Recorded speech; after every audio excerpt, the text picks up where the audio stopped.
Whether you're an avid coaster enthusiast like myself, or just a general patron, I'm sure that you heard about the big chain parks in the country like Disney, Six Flags, Cedar Fair, SeaWorld, and Universal.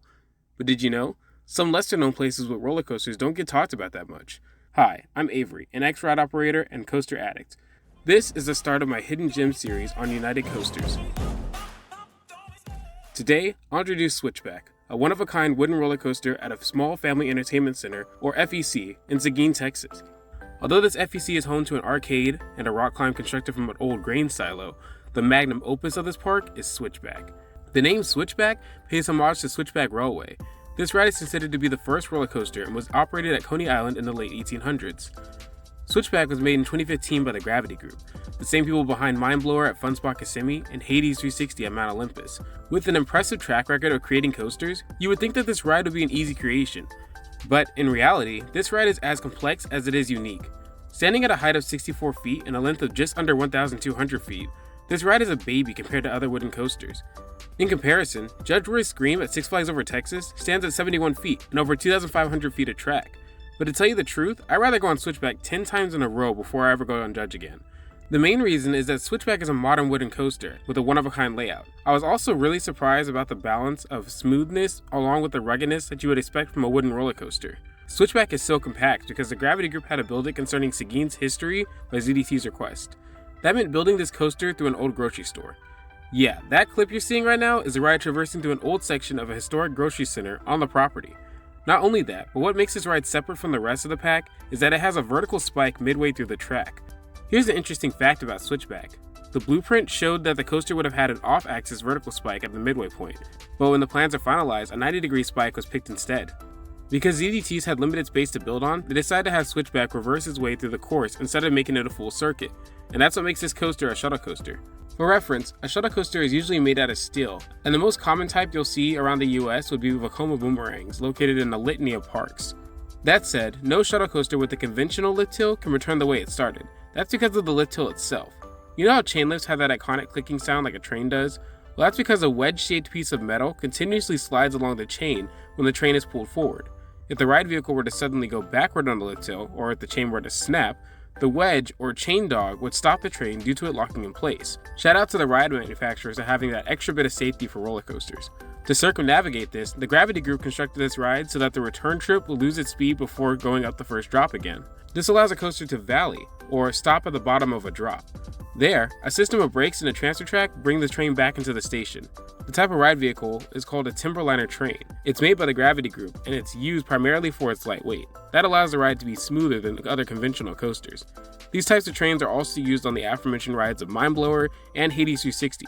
The ride is capable of running 2 trains at one time, although when I was there, they only ran 1. The train consists of 1 car with 4 rows and 2 seats per row. With the ride only holding 8 riders in total, this defines low rider capacity. Although, the day I went, there weren't that many people. In fact, I went on this ride 5 times in a row before a crowd of people got there at ZDT's. With a minimum height requirement of 48 feet, 42 to 48 feet with an adult, this is a perfect coaster for both young and older coaster fans alike. The front of Switchback was made out to look like a train, resembling the trains that frequent the city of Seguin, Texas.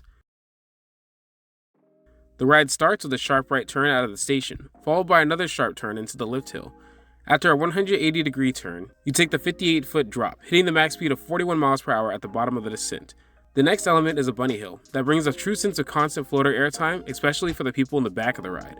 Instead of evening out, the ride tilts to the left and twists right to go through an old store. This quick transition seems like a blur when you're on it. After banking to the right, the ride pops up over a speed hill, giving out the maximum airtime of the ride. It rapidly enters an overbanked turn that traverses through the store again. The ride then rises up into the left with another bunny hill. After a rapid turn and drop, you then ascend the vertical spike. Although this ride doesn't go up the entire spike, the element is 90 degrees vertical, making Switchback the steepest wooden coaster in the world. After a brief change in momentum, the ride begins to fall and travel backward through the course. Once this happens, every fall from a hill feels like a mini free fall from a drop tower as you don't have a sense of what will come next anymore. Due to the lack of speed, gravity takes you a little bit more on the overbanked turn, which makes you feel like you're falling out of your seat. The next element is a low-placed bunny hill, which leads you traveling backward through the old section of the store again. After another hill, you slightly travel back up the initial drop, but not enough for an actual sense of speed. It's there where the brakes will hold the train as the track switches, bringing the ride back into the station.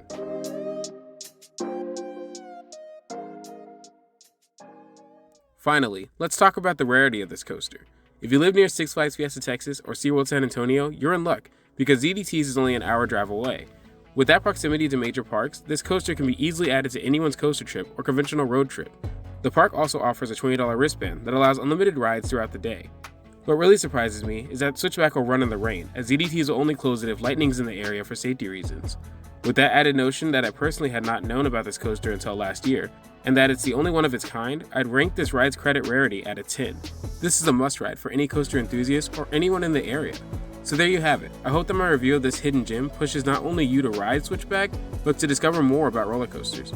Don't forget to leave a like, share this video, and subscribe to United Coasters, as it helps grow my channel and allows me to show more interesting coasters in the future. Also, don't forget to leave a comment and tell me if you have not, or want to ride this coaster. Thank you for watching, and as always, remember to stay united.